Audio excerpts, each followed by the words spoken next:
Bonsoir fidèles auditeurs de la RTVC et à tous ceux qui nous rejoignent en ce moment. C'est l'heure du Koumé News, votre bulletin hebdomadaire d'information.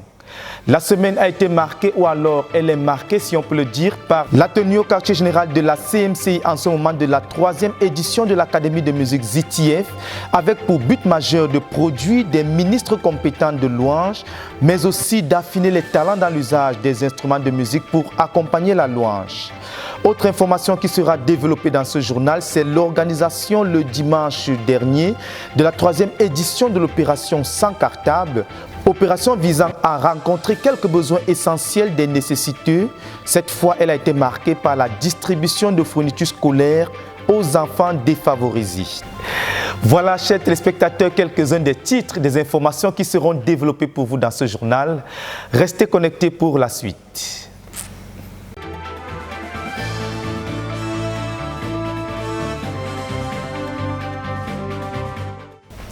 Actuellement en cours à Koumé, quartier général de la CMCI, la 3e édition de la ZTF Music Academy qui suit sereinement son cours depuis le jeudi 17 décembre dernier. Environ 200 participants venus de 7 nations ont fait le déplacement pour prendre part à cet événement, ce en vue de perfectionner leur talent et les mettre au pied du roi de gloire pour le servir en tant que ministre compétent de louange. Le récit de l'événement avec Jacques Coutier dans ce reportage. La 3e édition de l'Académie de musique ZTF se tient depuis le 17 décembre 2020 et se poursuivra jusqu'au 26 décembre 2020 à Koumé. Environ 200 participants ont fait le déplacement pour la base pour cette première édition de la phase 3. Ils sont venus des différentes provinces spirituelles de la nation et du Gabon, de la République centrafricaine, du Tchad, de la France, de la Belgique et du Rwanda. Malgré l'arrivée tardive de certains moniteurs due à un accident de circulation dans lequel le Seigneur s'est glorifié en préservant la vie de tous et de chacun, qui sont arrivés sains et saufs, la session a merveilleusement débuté. Jusqu'ici, ils ont fidèlement suivi un enseignement solide du pasteur Théodore Andossé sur le thème « La musique et le ministère dans la cour » pendant les 3 premiers jours.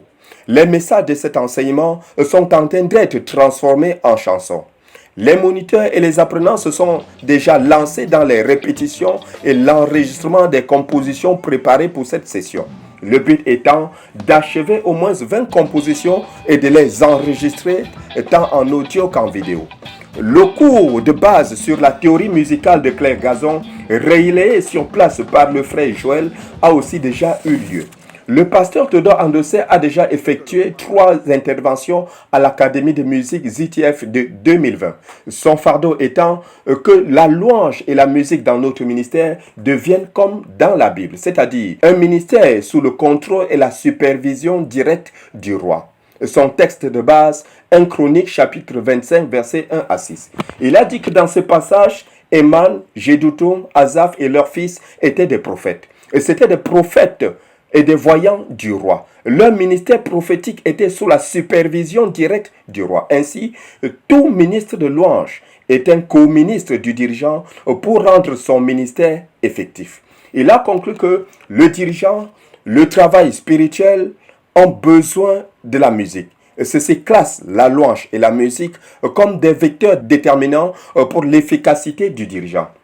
L'orateur est venu proclamer le 2e jour que tout ministre de louange ou musicien devrait déterminer les besoins à satisfaire par ses services, ce qui le poussera à servir Dieu de tout son cœur, de toute son âme et de toute sa force.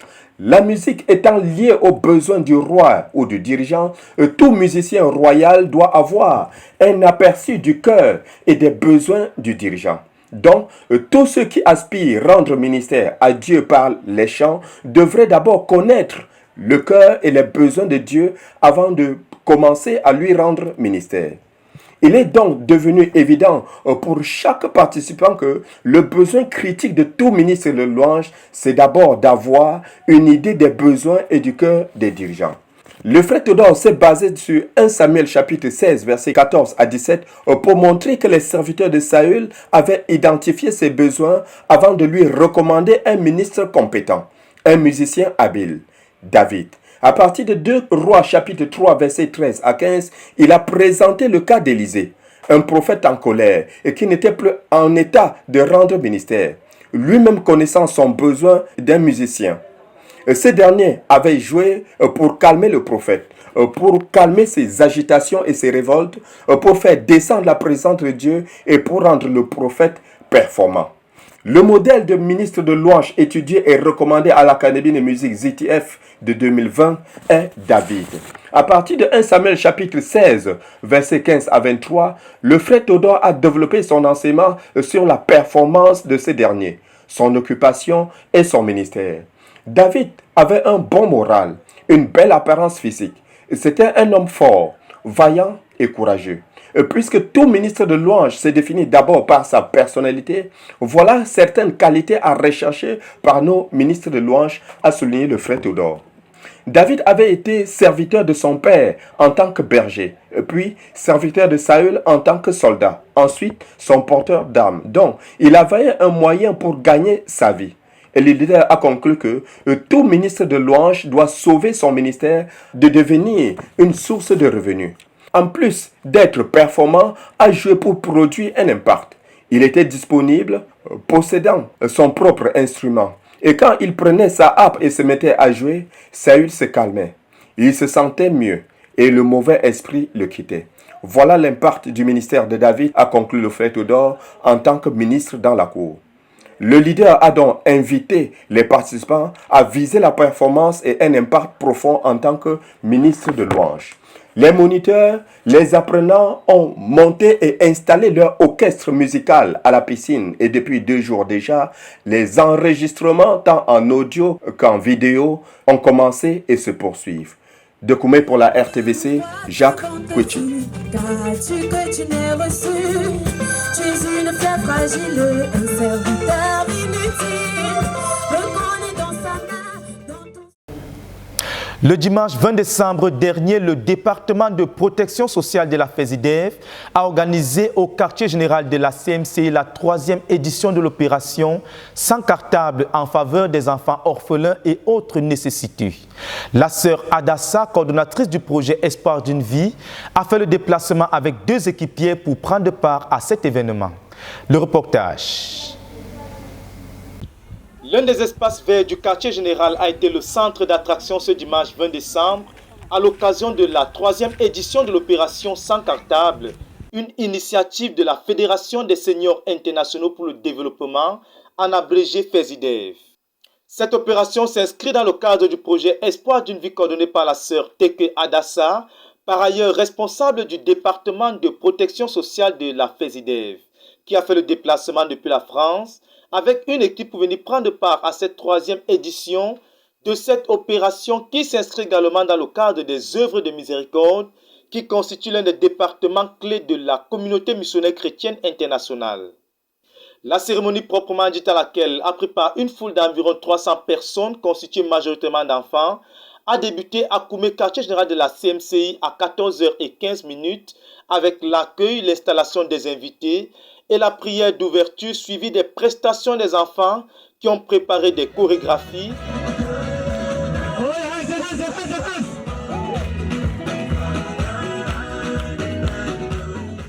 des chants, des récits et bien d'autres jeux et activités qui sont venus égayer les tout-petits avant la suite du programme.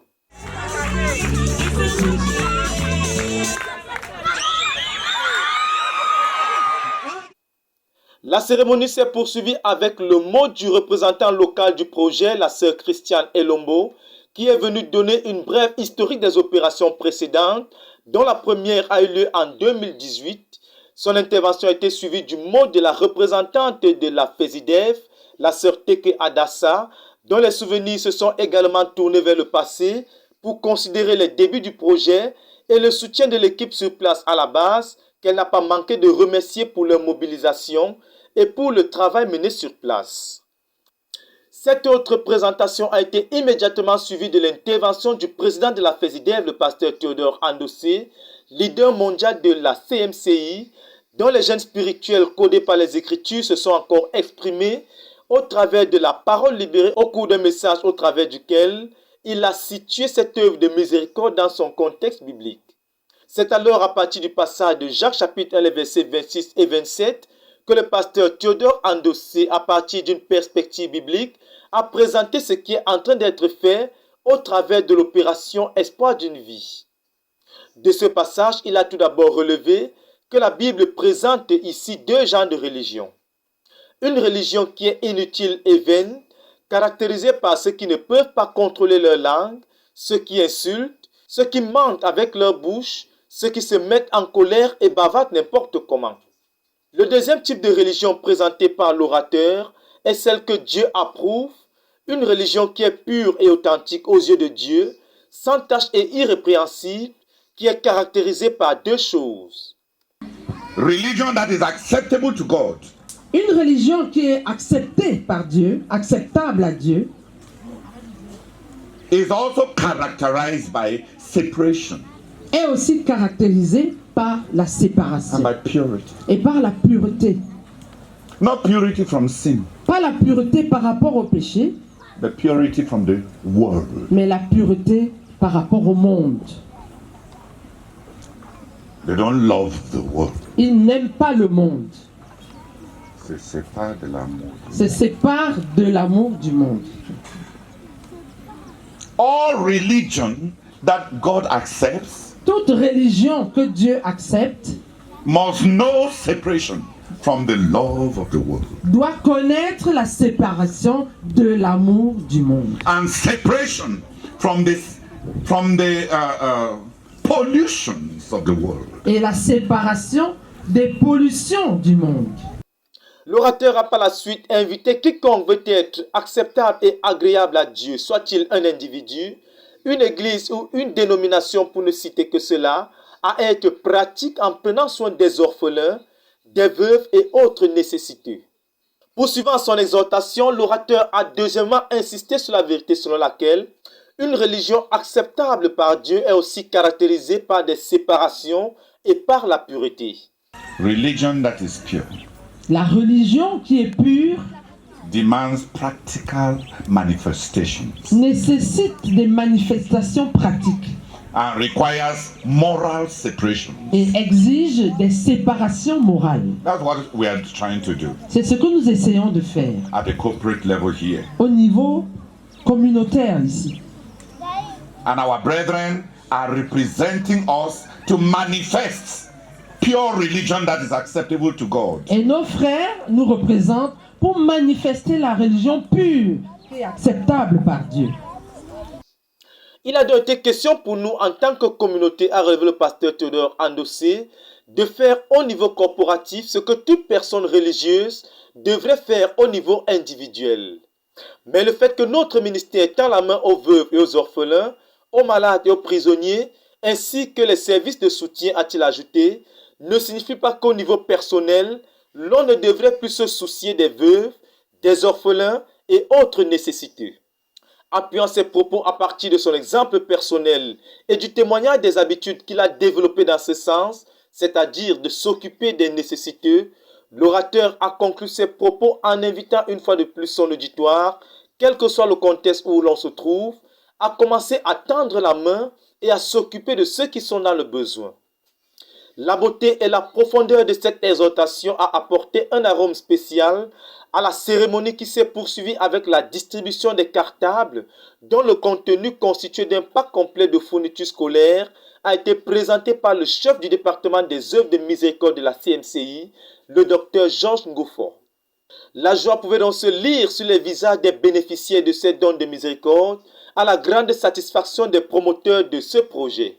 La cérémonie s'est donc achevée à la tombée de la nuit autour d'un bon repas, à la joie des enfants qui en rendent leur sac aux deux pour ceux qui en ont reçu, et même pour ceux qui n'ont pas reçu, mais qui attendaient patiemment cette haute récompense pour avoir participé jusqu'à la fin du programme. Finalement, tout le monde a trouvé son compte dans cette affaire. Je m'appelle Lévi Aman Précieuse Joyce Raphaël.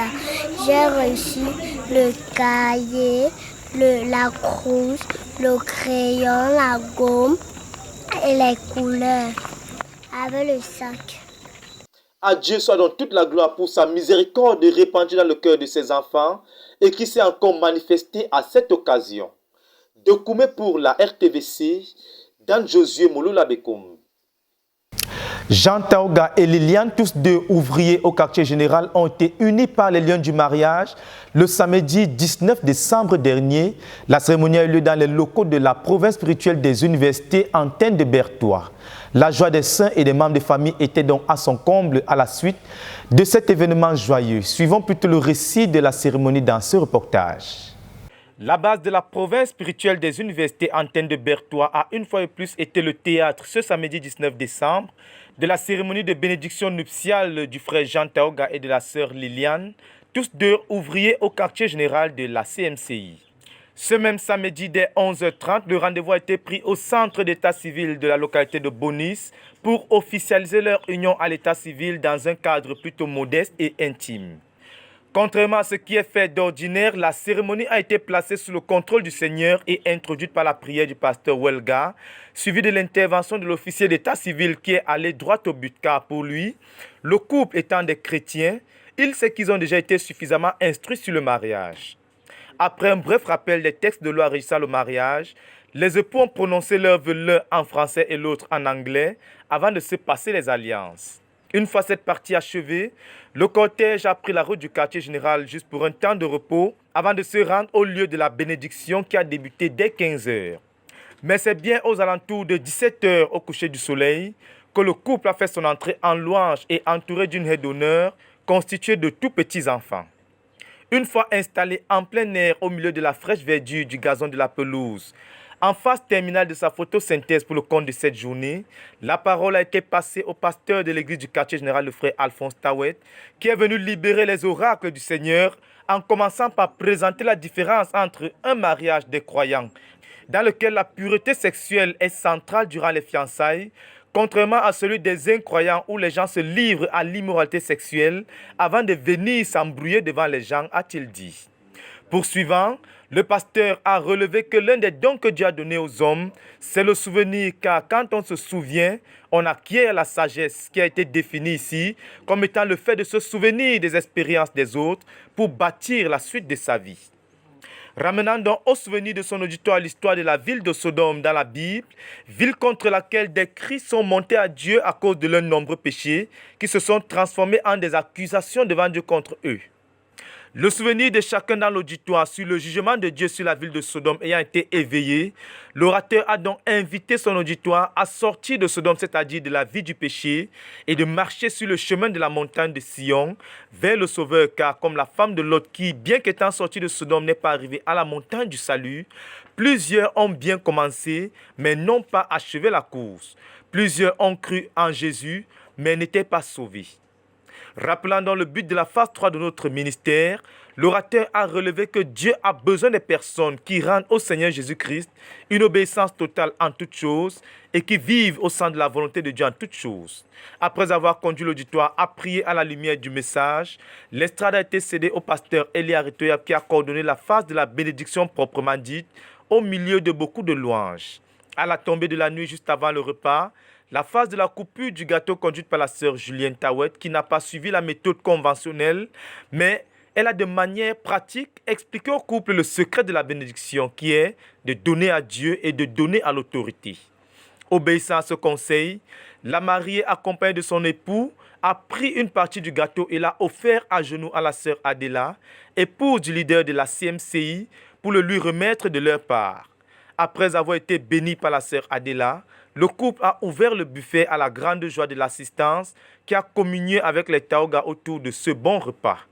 À Dieu soit donc toute la gloire pour cet autre mariage qui est un témoignage de la croissance dans le ministère pastoral dans l'église du quartier général. De Koumé pour la RTVC, Dan Josué Moloula Bekoum.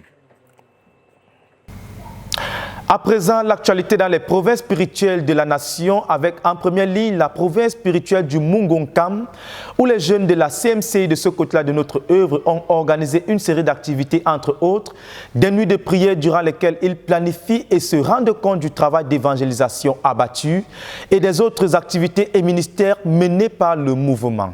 Yacine Bekolo nous en dit plus à ce sujet dans ce reportage. Les jeunes de la province spirituelle du Mungonkam ont organisé une série d'activités depuis le début d'année, appuyées par les dirigeants des jeunes de l'église à Douala.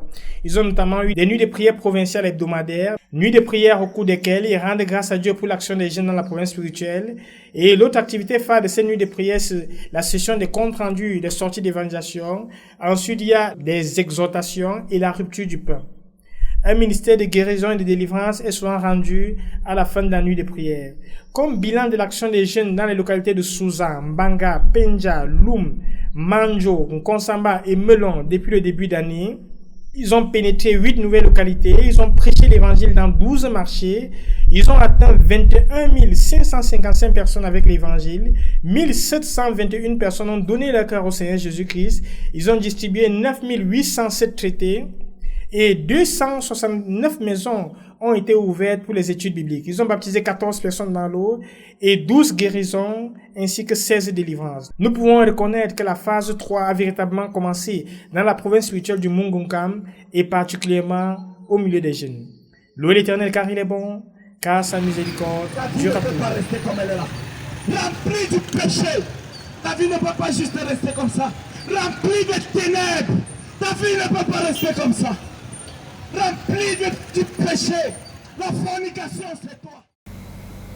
Nous poursuivons avec l'actualité dans les provinces spirituelles, mais cette fois avec la province du Sud où le pasteur Innocent, dirigeant provincial, a entrepris une tournée dans les églises sous son leadership depuis le 29 novembre dernier, et cela dans le but d'enseigner et propulser les églises pour un décollage réussi de la phase 3. Au total, 14 églises locales ont déjà été visitées et 5 localités sont planifiées pour le week-end prochain.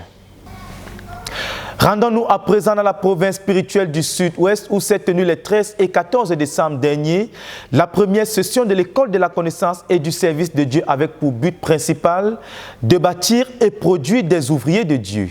Yassine Bekolo. Le frère Enoch Bisson, dirigeant de la province spirituelle du Sud-Ouest, a tenu sa première session de l'école de la connaissance et du service de Dieu pour sa province spirituelle à Bomaka du 13 au 14 décembre 2020. Le but de ce cours était d'enseigner, bâtir et produire les ouvriers de Dieu. Le thème du cours, c'était l'œuvre de Dieu ou l'entreprise de Dieu. Il a notamment dit dans le monde aujourd'hui, il y a plusieurs lieux où les gens travaillent, mais Dieu a son entreprise et il sélectionne les ouvriers pour travailler dans cette entreprise-là. Il a par ailleurs partagé aussi certains ouvriers qui ont échoué dans le travail que Dieu leur a confié. Ensuite, le frère Fidélis a partagé sur la vie du frère Zach, comment il a travaillé très dur pour Dieu et comment il a aussi excellé dans sa fonction séculaire. Plus de 50 candidats missionnaires ont répondu présents à cette sainte convocation et ont été satisfaits de cette première session. Praise the Lord. Amen. Let us pray that God will protect what He has done in our hearts. Pray for yourself. La phase 3 a effectivement décollé du côté de la province spirituelle de Douala. Après l'école d'évangélisation au travers de son mouvement de gaiement des âmes, cette fois c'est au tour de la Hope Clinic de mobiliser l'église tout entière et les populations dans le cadre de la tenue de sa première campagne de santé. Il faut noter que le pasteur Théodore Andossé, leader mondial de la CMCI, a effectué un déplacement express pour prendre part à cet événement. Le reportage de Yassine Bekolo. En continuité de la campagne de santé qui a eu lieu du 1er au 10 décembre 2020 dans la région administrative de l'Est, l'église doit organiser sa première campagne de santé du 11 au 17 décembre 2020 et conjointement avec l'inauguration de la Hope Clinic Douala. Arrivé à Douala dans la matinée du 17 décembre 2020, il ne manquait plus que lui pour présider la cérémonie de clôture de la campagne de santé. Cette cérémonie, qui a par ailleurs commencé vers 14h et a été dirigée de main de maître par le frère Sinclair Dankam, qui a conduit l'auditoire dans les actions de grâce, la protection et la louange.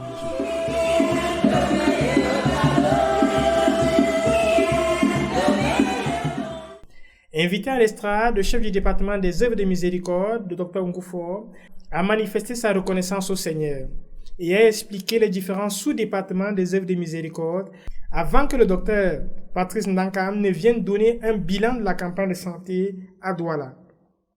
Environ 700 personnes se sont fait consulter pendant les 7 jours, une moyenne de 100 personnes par jour. Il y a eu plusieurs spécialités dans les consultations, notamment la gynécologie, la pédiatrie, l'ophtalmologie, la kinésithérapie, l'odontostomatologie et bien d'autres. Invité à son tour, le leader de la communauté missionnaire chrétienne internationale, le pasteur Théodore Ndossé, a rendu ministère à partir du livre de Marc. Sur l'histoire de Batiné, il a dit: quand il y a de grandes foules dans une ville, dans une église ou dans une communauté, les cris des individus sont étouffés par des disciples. Mais le Seigneur Jésus-Christ a écouté le cri de cet individu et il a invité la haute clinique Douala à faire comme le Seigneur Jésus-Christ et à écouter les cris des individus. Après cette parole prophétique, il a nommé le frère Patrice Nankam comme médecin résident posté à la haute clinique Douala et a invité les dirigeants à lui imposer les mains et à faire sa commission. C'est dans la joie, la célébration que s'est achevée cette cérémonie. Enfin, le pasteur Théodore Ndossé, accompagné du vice-président de la communauté missionnaire chrétienne internationale, le frère Martin Ambé Fatele, sont allés couper le ruban symbolique de la haute clinique Douala et lancer son ouverture officielle. Rappelons que l'événement est suivi en direct par des millions de téléspectateurs sur notre page RCBC Online. Cet événement riche en émotions, en actions de grâce et en joie permet ainsi de stabiliser la base auxiliaire de notre œuvre à Douala et plusieurs personnes n'ont pas manqué d'exprimer leur reconnaissance à Dieu à notre micro. My impression, first of all, is that the campaign was excellent and it met the needs of the brethren and the needs of the unbeliever who came for consultation. God's compassion was communicated because a number of people were excited, having been consulted free of charge. Les examens sont vraiment moins chers parce qu'on n'a pas payé la consultation et bon, bref, je m'attendais à dépenser plus que la normale. Mais finalement, je n'ai presque rien dépensé. Donc, c'est vraiment impressionnant. I mean, it's only a miracle of God for people to come from north, south, east, and west, joining together to hold a campaign when we don't work in the same hospital and we have worked in oneness of spirit. It can only be Jesus that has done that, and we want to thank Him. Thank you, Lord Jesus. Louez l'Éternel car il est bon, car sa miséricorde durera toujours.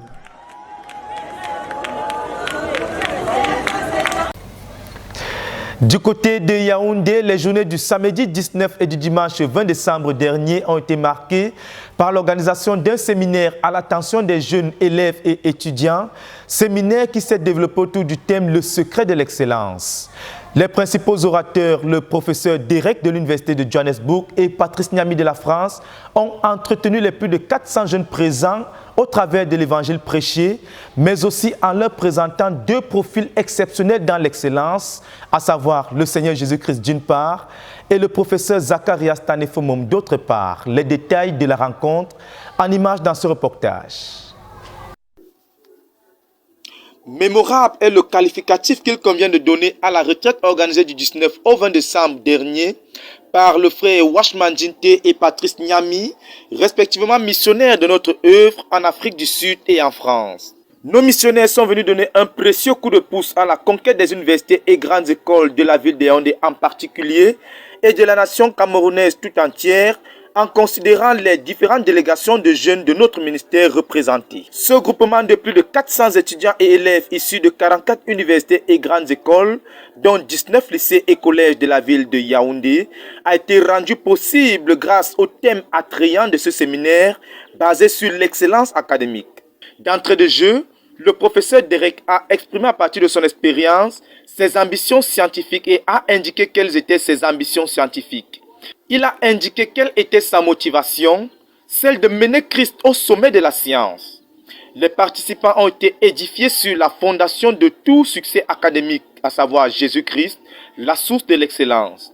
Les participants ont été ainsi appelés à donner leur vie au Seigneur Jésus-Christ après la prédication de l'Évangile et plusieurs s'y sont engagés. Pour amener leur auditoire à comprendre ce qui leur donnait l'autorité pour parler de l'excellence académique, les principaux orateurs ont présenté en détail leur profil académique et professionnel. D'entrée de jeu, le professeur Derek a exprimé à partir de son expérience ses ambitions scientifiques et a indiqué quelles étaient ses motivations, à savoir amener Christ au sommet de la science. Les participants ont été édifiés sur la fondation de tout succès académique, à savoir le Seigneur Jésus-Christ, la source de l'excellence. L'évangile a été prêché avec puissance dans la journée et 60 étudiants se sont tournés vers le Seigneur Jésus-Christ. Et plus tard dans la soirée, 73 autres ont décidé de donner leur cœur au Seigneur Jésus-Christ. La suite du séminaire a été l'occasion de présenter le professeur Zacharias Tanefomom à travers le livre Un mot aux étudiants. Le frère Zach a été présenté comme un modèle d'excellence à travers sa vie de travail dur, ses travaux de recherche, sa vie de compte rendu dans la gestion du temps et bien d'autres encore. L'orateur n'a pas manqué de soutenir ses propos avec quelques faits de personnes ayant marqué leur temps par le travail dur. Une copie du livre Un mot aux étudiants a été distribuée à chaque invité. Moi, c'est Giakam Dornier Diane Flora. Je suis étudiante à l'université de Yaoundé 1, filière psychologie niveau 2. En fait, ce qui m'a beaucoup marqué sur ce séminaire, c'est la manière de gérer son temps. C'est ça exactement ce qui m'a poussé à venir ici. Comment gérer son temps, comment consacrer son temps à des choses utiles et non à des choses inutiles, notamment les études et la façon d'étudier. Donc en quelque sorte, c'est ça qui m'a impressionné parmi tout ce qu'on a dit là. C'est exactement ça qui m'a beaucoup marqué en fait. C'est ça. Pour exprimer leurs actions de grâce au Seigneur pour un séminaire réussi, les actions de grâce et la louange ont été élevées, conduites par la sœur Jessica, suivies de riches témoignages sur les parcours académiques extraordinaires d'étudiants inhabituels mêlés à leurs témoignages de conversion. L'on a pu noter non sans joie la présence remarquable du dirigeant de la province spirituelle de Yaoundé, le pasteur Jacques Yougang, et le dirigeant mondial du mouvement des jeunes et des étudiants de la communauté missionnaire chrétienne internationale, le pasteur Joseph Ngande et son équipe, qui sont venus marquer leur satisfaction et exprimer leur encouragement par rapport à une telle initiative. Je vais dire que c'est un concept assez intéressant, le concept de séminaire dans le but de la poursuite de l'excellence, sachant que le prince de l'excellence est le Seigneur Jésus-Christ. C'est un très très bon concept. Des gens de sensibilités différentes se sont retrouvés dans la salle. Des personnes qui, à coup sûr, ne seraient pas venues si on leur avait parlé d'une campagne d'évangélisation. C'est une nouvelle manière qu'il faut copier. C'est très intéressant. Le 20 décembre 2020, malgré le changement du lieu de la retraite, les participants ont été tout aussi nombreux que la veille. Les orateurs ont mis l'accent sur le service à Dieu et sur le besoin d'amener chaque participant à produire quelque chose dans son université pour l'Éternel, à l'instar d'un groupe d'études bibliques ou d'une assemblée universitaire. Pour l'occasion, plusieurs missionnaires étudiantes ont été suscités. L'emphase a été mise sur la nécessité de connaître l'appel de Dieu sur sa vie pour réussir, de connaître personnellement le Seigneur Jésus-Christ, d'éviter l'iniquité afin d'être connu par lui. You seek God's will. Donc quand tu cherches la volonté de Dieu, once you find it, immédiatement que tu l'as trouvé, that choice is made. Donc choix est fait. And even if you fail 100 times on that road, même si tu échoues 100 fois sur le chemin de l'homme, choose that road. Et tu as choisi ce chemin-là. Pratiquement toute la salle s'est levée pour répondre à l'appel de donner au Seigneur Jésus-Christ une obéissance en toutes choses. Pour sceller cet engagement, le pasteur Jacques Yougang viendra prier pour tous les jeunes gens qui se sont levés. C'est dans la louange des actions de grâce et les cris d'allégresse que s'achèvera le premier séminaire sur l'excellence académique. Le grand encouragement et la joie des participants a démontré que ce ne sera certainement pas le dernier séminaire de ce genre. À l'heure du bilan, on a noté près de 133 conversions le premier jour, les chiffres du second jour n'ayant pas été récoltés. 45 missionnaires étudiantes ont été suscités, près de 400 personnes résolument engagées à obéir au Seigneur Jésus-Christ et la mise sur pied d'un programme de suivi. Nous bénissons le Seigneur pour ce séminaire qui marque l'avènement d'une nouvelle ère dans la conquête des jeunes et des étudiants, dans la nation, dans les nations et dans notre ministère global. Je voulais juste dire que le séminaire était très encourageant. J'ai participé hier, j'ai passé aujourd'hui. J'ai vu des jeunes effervescents pour le Seigneur. Et vraiment, je crois que je vais demander à notre leader que l'expérience se multiplie davantage. Parce que je crois que c'est une voie pour la conquête de la ville de Yaoundé. Ce reportage est un compte rendu de notre confrère Julien Abomo depuis Yaoundé, lu par Dan Josué Moloula Bekoum.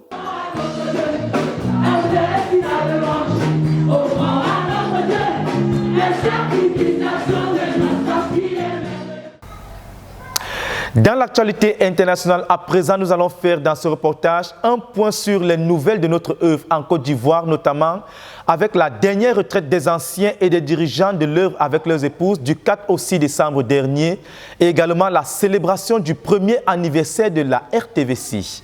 C'est un reportage de Pascal Beru depuis Abidjan pour la RTVC.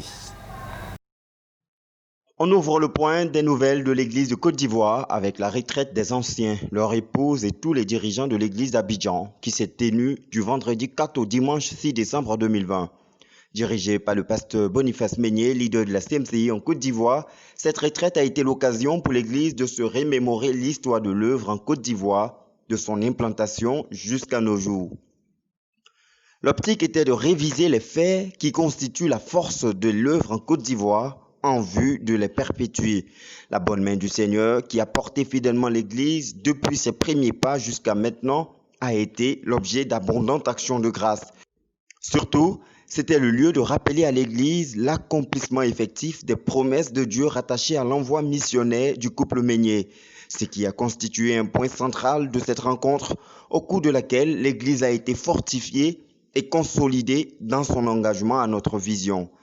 Le pasteur Meignet a donc partagé avec l'Assemblée l'histoire de sa rencontre personnelle avec le Seigneur Jésus-Christ, de ses premiers pas dans la foi, de son appel en tant que missionnaire et de son envoi en tant que missionnaire en Côte d'Ivoire, sans oublier de faire part de ses combats et victoires remportées tout au long de la dite mission.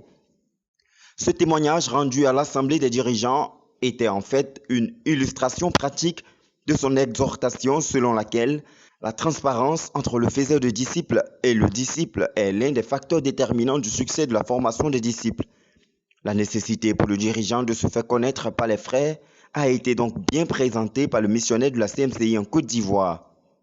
Il a été suivi dans cet élan par le missionnaire numéro 2 de la CMCI en Côte d'Ivoire, la sœur Colette, qui a elle aussi partagé l'histoire de la mission en Côte d'Ivoire, mettant particulièrement l'accent sur l'un des secrets que le fondateur de la CMCI leur avait enseigné lors de leur send-off.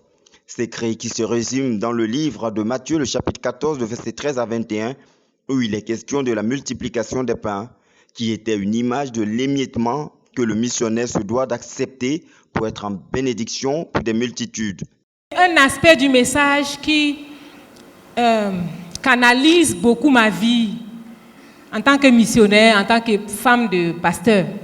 Donc, ce jour-là, il a attrapé un pain comme ça, il a coupé en deux. Il dit, si tu coupes en deux, ça fait 2.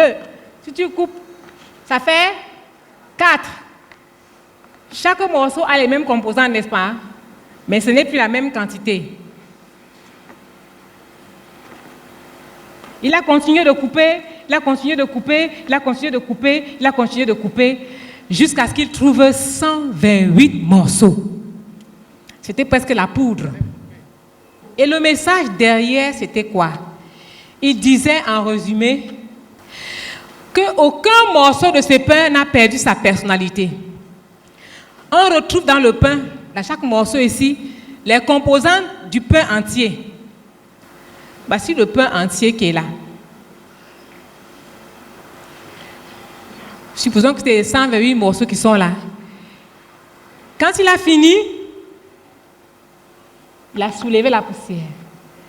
Il a dit, Boniface et Colette, voici à quoi votre vie va ressembler. Si vous vous protégez, vous allez rester vous deux. Si vous vous défendez, vous allez rester vous deux.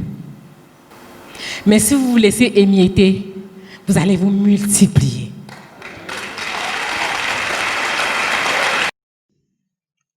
Notons que plusieurs anciens qui ont vu les débuts de l'œuvre en Côte d'Ivoire ont partagé leur témoignage au cours de cette rencontre et le pasteur Meignet a surtout rendu témoignage de la vie et du ministère du frère Zach, le tout ayant pour optique d'emmener les dirigeants, en particulier les nouveaux frères, à être au même niveau de connaissance de notre œuvre et de notre histoire.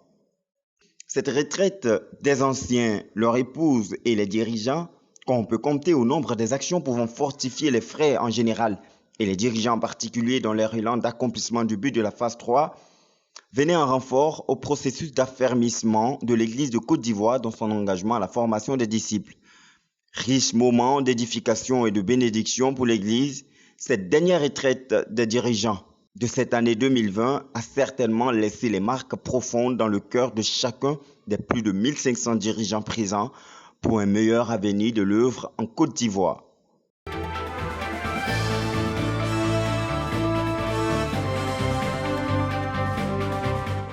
8 décembre 2019, 8 décembre 2020, la RTVC a 1 an de diffusion. Le fruit de beaucoup d'investissements dans la prière, dans le travail dur et dans la foi au Dieu pourvoyeur. Autrefois un rêve, la RTVC est aujourd'hui une réalité. 1 an d'enseignement et d'édification de l'Église. 1 an d'instruction dans les voies du Seigneur. 1 an de proclamation de l'Évangile authentique de Jésus-Christ. 1 an d'éducation des enfants dans la marche avec Dieu. 1 an de publication des témoignages révélant la bonté, la grandeur et la toute-puissance de Dieu. 1 an de promotion des vertus du royaume céleste à travers le cinéma chrétien. 1 an d'information sur l'actualité de l'Église. 1 an de diffusion des chants, de louanges, d'actions de grâce, d'adoration, d'évangélisation et d'édification dans le respect de la saine doctrine. Merci à toute l'équipe. Merci à tous les abonnés d'ici et d'ailleurs. La RTVC, la chaîne de la Bible. 8 décembre 2019, 8 décembre 2020. Cela fait déjà 1 an que la RTVC, la radio-télévision Voix de la Croix, diffuse en continu par satellite. Événement qui a fait l'objet d'une fête organisée par la RTVC Côte d'Ivoire ce dimanche 13 décembre 2020 à son siège à Abidjan. Fête qui a vu la participation du pasteur Boniface Meignier, leader de la CMCI en Côte d'Ivoire. Il a vu en cette occasion le lieu de rappeler le contexte de la naissance de la RTVC tout en présentant aux frères la place de la télévision comme outil supplémentaire que le Seigneur donne à notre œuvre comme arme de conquête. Il a ainsi encouragé les frères à se joindre à l'équipe de la RTVC comme des partenaires pour porter ce projet à succès. Nous allons l'utiliser pour gagner les âmes. Alléluia. Et nous ne forçons rien, c'est la prophétie qui s'accomplit. Si tu es sage, soutiens-nous. Si tu as le discernement, si tu sais lire l'histoire future, soutiens-nous, tu ne vas pas regretter. Cette rencontre a été aussi marquée par l'intervention du pasteur Désiré Douassaï, coordonnateur général de la RTVC en Côte d'Ivoire. Dans son propos, il a particulièrement adressé ses remerciements au leader mondial, le pasteur Théodore Ndossé, et à tous les dirigeants de notre œuvre à travers le monde qui ont permis que ce projet voie le jour. Cette cérémonie, marquée par l'historique du ministère de l'audiovisuel en Côte d'Ivoire jusqu'à la naissance de la RTVC, a été aussi le lieu de la présentation et des félicitations adressées aux précurseurs du ministère à travers les médias de la CMCI en Côte d'Ivoire. Les sémeurs y étaient présents pour conduire l'Assemblée et à louer le Seigneur pour le don de la RTVC à notre œuvre. Se voulant être une vitrine d'expression de tous les départements de notre ministère, cette cérémonie de commémoration de la naissance de la RTVC s'est clôturée par une visite des stands de tous les départements de la CMCI Côte d'Ivoire. Né en même temps que l'ouverture de la 3e convention mondiale de la CMCI Côte d'Ivoire le 8 décembre 2019, la RTVC fut à court terme une réponse du comité communication de la Convention mondiale Koumé 2019 aux besoins de retransmission de l'événement en direct pour tous les frères qui ne pourront pas effectuer le déplacement à Koumé. Elle était aussi une obéissance aux consignes données par le leader mondial, le pasteur Théodore Ndossé, au pasteur Boniface Meignier de la Côte d'Ivoire et au pasteur Koumabé du Bénin, relative à la mise sur pied d'une chaîne de télévision pour l'Afrique de l'Ouest.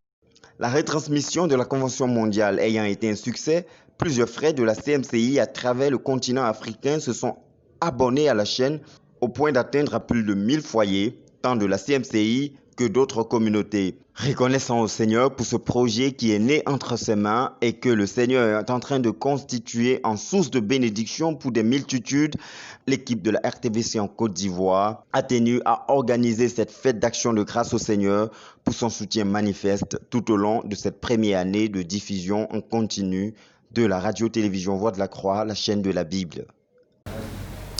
Voilà donc, chers téléspectateurs, le contenu du dossier préparé par l'ensemble de l'équipe de la rédaction pour vous servir cette semaine. Avant de refermer ce journal, il est capital de mentionner la tenue au quartier général en ce moment du 40e et dernier siège de prière organisé par le Centre de prière et de jeûne pour le compte de cette année 2020. Il faut noter que c'est un siège monumental de 110 heures qui est à son 3e jour, avec jusqu'ici un pic de participants d'environ 200 personnes, au nombre desquels près de 80 enfants. Le pasteur Théodore Andossi a donc tenu à venir encourager les troupes engagées dans cette bataille. Sur un autre front, c'est l'Université mondiale de prière et de jeûne qui est en train de tenir en ce moment sa 11e et dernière session pour le compte de cette année. C'est un cours spécial réservé aux étudiants de la 2e année de la 3e promotion de 3 ans. Le pasteur Théodore Andossi, orateur principal à ce cours, continue de poursuivre au travers du ministère de la Parole l'objectif de susciter davantage de ministres de prière compétents pour l'accomplissement du but de la phase 3 de notre œuvre. Davantage de détails vous seront donnés à ce sujet à la prochaine édition de votre Koumé News. D'ici à là, chers téléspectateurs, restez connectés sur la RTVC pour la suite des programmes. Que Dieu vous bénisse.